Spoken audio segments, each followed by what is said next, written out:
Saludos amigos, en este vídeo nos vamos a sumergir en el mayor secreto que contiene la Amazonia peruana, la existencia de sirenas que habitan en el fondo de las aguas de sus ríos y lagos, en ciudades y palacios encantados, en un mundo muy parecido al nuestro, pero con ciertas y extrañas características. Según los lugareños, una vez que alguien ingresa al agua bajo el encantamiento de alguna sirena, se encuentra con un mundo libre de agua, donde hay ciudades y personas que viven cómodamente. Muchos aseguran haber escuchado música salir del fondo del agua, como si en su interior existiese una gran fiesta con mucho jolgorio. Otros pudieron escuchar los hermosos y melodiosos cantos de las sirenas en la oscuridad de la noche, sobre todo en las noches de luna llena, los cuales estaban acompañados de sonidos de guitarras o de arpas. Una música tan atractiva que provocaba muchas ganas de saber de dónde provenían, aunque algunos sentían de repente un intenso temor que les hacía desistir de su empeño. Es frecuente ver a las sirenas sentadas sobre los afloramientos rocosos o sobre los troncos que emergen del agua, lavando o peinando su larga cabellera rubia, intentando convencer a los hombres que las ven para que ingresen con ellas al agua bajo cualquier pretexto. De hecho, hay ocasiones en las que simplemente salen a la superficie para atrapar a algún hombre de su agrado y llevarlo a vivir a las profundidades para siempre o de forma temporal. Por este motivo, muchas personas están convencidas de que la desaparición de sus familiares en las aguas de los ríos y lagos no se debe al ahogamiento, sino más bien a secuestros causados por las sirenas, quienes se llevan a las víctimas a sus dominios bajo el agua, manteniéndolos cautivos por el tiempo que ellas consideren necesario.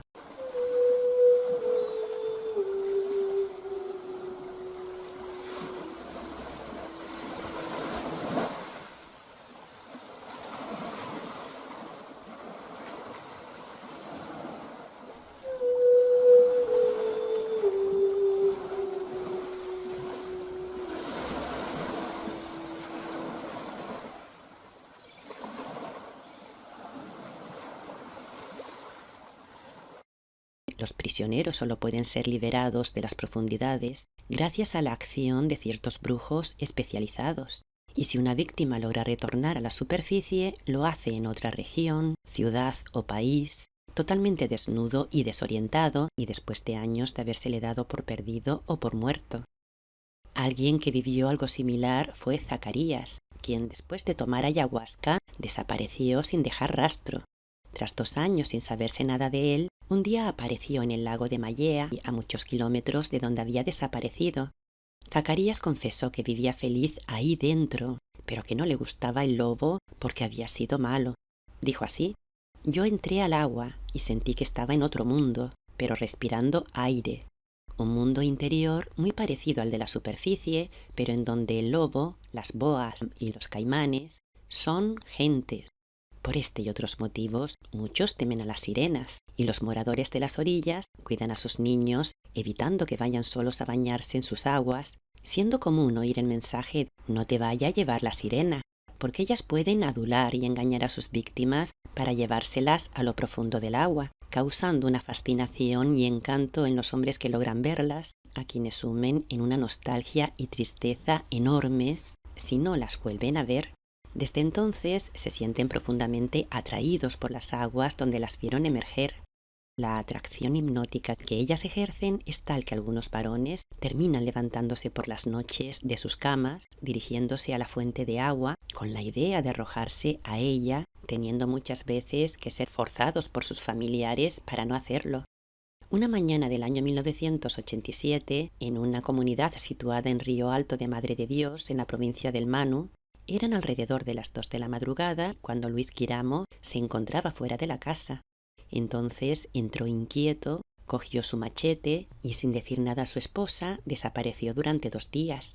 Cuando fueron a buscarlo, lo encontraron sumergido en una laguna, en donde tan solo se veía su rostro por encima de la superficie. Entonces le dijeron que volviera con ellos a casa, cortando una rama y pidiéndole que se agarrara a ella. Pero Luis dijo que esperaran, que iba a devolver la vestimenta que le habían prestado. Entonces hizo un movimiento dentro del agua como si se quitara la ropa y luego agarró la rama y salió del agua. Sus ojos estaban muy rojos, parecía asustado, callado, permaneciendo hipnotizado durante casi una semana. hasta el punto que sus hijos le tenían miedo. Pasado un mes pudo contar lo sucedido, diciendo que cuando trabajaba en la charca se le acercó una mujer joven muy bonita, proponiéndole relaciones íntimas, diciéndole que él era un hombre muy simpático y trabajador, y que quería casarse con él y llevarlo a su casa. Él la siguió por un ancho camino hasta llegar a una casa donde había mucha gente festejando. Cuando quiso entrar, le saltó al encuentro un gran perro negro que le ladró sin dejarle acceder al interior. La joven riñó al perro y desde dentro el padre de la mujer le invitó a entrar, pero Luis no aceptó, quedándose fuera. Aunque la joven le abrazaba y besaba, animándole a entrar a la casa, él no quiso hacerlo. En realidad, el camino por el que Luis aseguró haber caminado para llegar a ese lugar era un sendero cubierto de una abundante vegetación espinosa, aunque él no tenía ningún rasguño. Además, el terreno donde se encontraba la casa en realidad era el interior de la laguna, mientras que el enorme perro negro que le impedía la entrada se trataba de un caimán negro que incluso pudo ser observado por quienes la habían rescatado. Pues bien, al año de vivir esta horrenda experiencia, Luis padeció de cáncer, muriendo 3 años después. Sin embargo, es importante saber que las sirenas son expertas sanadoras y que poseen un enorme conocimiento sobre las plantas medicinales. Esto es lo que asegura el hijo de una sirena, que dice que su madre le enseñó todo lo que sabe sobre plantas medicinales. Antonio Panaifo Valera vive en San Martín, en el distrito Chazuta, en donde en algún punto de la Laguna Azul se puede ver el llamado Asiento de la Sirena, que es una formación rocosa en donde en muchas ocasiones se ha visto a una hermosa mujer de piel blanca y ojos claros, peinándose su larga cabellera, sobre todo en las noches de luna llena. Antonio dijo así: «Mi madre era una sirena y cuando éramos niños nos llevaba a bañar al río cuando caía el sol. Al anochecer nos mandaba de regreso a casa. Mientras nos alejábamos, ella caminaba hacia el río y su largo cabello se levantaba como un erizo. Entonces entraba al río y desaparecía. Ella dormía ahí dentro, pero volvía a casa en la medianoche y detrás de ella venían los espíritus de la selva. Esto sucedió todos los días hasta que cumplí 6 años. Así fue como mi madre me transmitió sus conocimientos de curandería, convirtiéndose en una hermosa sirena de las aguas del río Chazuta». Hay personas que tienen el privilegio de ingresar a los lagos y ríos sin ahogarse, a voluntad, para convivir con los seres que habitan en su interior. Se trata de brujos que tienen pleno conocimiento de estos misteriosos seres y de su forma de vida, pudiendo ingresar y salir cuando deseen. Y algunas personas de edad avanzada, cuando sienten la hora de su muerte, deciden irse para siempre de este mundo ingresando en un lago o río.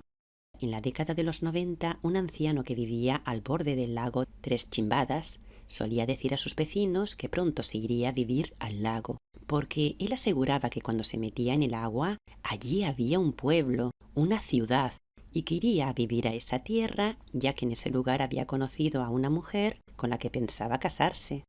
Aunque en esa época los pescadores no pescaban nada, el anciano sí tenía abundante pesca, porque en realidad las sirenas pueden encapricharse de una persona y brindarle todas sus atenciones y encantos, otorgándoles premios que principalmente consisten en peces. Pero también castigan e impiden que algunos pescadores puedan pescar más de lo debido, haciendo desaparecer sus redes, causando fuertes remolinos o provocando mal tiempo que los ahuyenta del lugar. Muchos afirman que las sirenas no les dejan pescar demasiado en un solo lugar y por un periodo determinado, exigiéndoles que descansen de hacerlo cada cierto tiempo. Esto fue lo que le sucedió a Leoncio Vela, quien vive en el sector de La Cachuela, distrito de Tambopata. Leoncio había contratado a un pescador para la faena y aunque al principio había peces en abundancia, al llegar el 8º día, la red que había sido extendida durante la noche amaneció depositada en la playa, bien amarrada y con todos los aparejos de pesca. Y esto sucedió varios días más. Como Leoncio creía que el pescador se había inventado esa historia, una noche decidió dormir en la canoa para cuidar de la red que había lanzado al río. Aunque trató de quedarse toda la noche agarrándola, vencido por el cansancio, se durmió y la soltó. Al despertar, se dio cuenta de que la red ya no estaba en el río, sino cuidadosamente depositada sobre la arena con todos sus aparejos. Y este fenómeno se repitió varias veces más, y tras 8 días sin pesca, al 9º día pudieron hacerlo con normalidad, extrayendo abundantes peces. Pero pasados otros 8 días, la red nuevamente fue retirada. Y algunos pescadores afirman haber cogido ciertos objetos vinculados a las sirenas durante sus faenas de pesca. Cuando a principios de los 60 Guayabo fue a pescar al lago Valencia, sintió que su anzuelo se había atascado con algún objeto que se encontraba bajo el agua. Cuando trató de jalarlo suavemente para no romperlo, este siguió atascado, por lo que tiró con fuerza, comprobando que enganchados a la púa había largos cabellos rubios. Y un anciano pescador relató que un día, cuando pescaba en las noches usando unas piedras atadas al extremo del cordel que servían como pesas para mantener el anzuelo dentro del agua, según lanzaba las piedras, éstas regresaban, apareciendo colocadas sobre la orilla, algo que sucedió en varias ocasiones. Cuando se fue a dormir, durante el sueño, la gente del agua que vivía en el interior de ese río fue a visitarlo y muy molestos le pidieron que no arrojara más piedras al agua, porque éstas caían sobre sus cabezas mientras ellos caminaban en sus profundidades. También existen testimonios de personas que aseguran haber tenido contactos con las sirenas sin que ellas exhiban las típicas características de seres marinos, es más, mostrándose con la misma fisonomía que los seres humanos, aunque eso sí con extraños comportamientos. Algunos testimonios afirman que en algunos lugares vieron grupos de personas que se bañaban desnudas en medio del río, las cuales después de estar un rato desaparecían sin saberse nada más de ellas. Y hay quien pudo entablar conversación con alguna y hasta una efímera amistad. Parecen jóvenes y se las ve navegando en pequeñas canoas, saludando a los hombres, incluso conversando con ellos, dándoles su nombre, despidiéndose de ellos y prometiéndoles que otro día regresarían para visitarles. Y las hay que todos los días, a la misma hora, aparecen, pero resulta que tan solo las pueden ver ellos, nadie más las puede ver. Porque en realidad se trata de una auténtica manipulación encubierta, una manipulación que se haya dirigida especialmente a los hombres y que debe ver la luz para alertar a los incautos sobre las trampas que se tejen en el interior de la tierra, en ciudades situadas cerca de la superficie y a las que se puede acceder a través de ciertos ríos y lagos. Aunque todo lo relatado en este vídeo hace alusión a los seres que trabajan para las fuerzas del mal, sin embargo, y al igual que en la superficie, la mayoría de quienes habitan bajo el agua son seres buenos, seres elevados, y también, al igual que nosotros, sufren esta manipulación. Por este motivo, las batallas que se están librando a nivel mundial contra las fuerzas del mal también incluyen a estos seres malvados que habitan bajo el agua, los cuales están siendo vencidos. Hasta pronto, amigos, hasta mi próximo vídeo.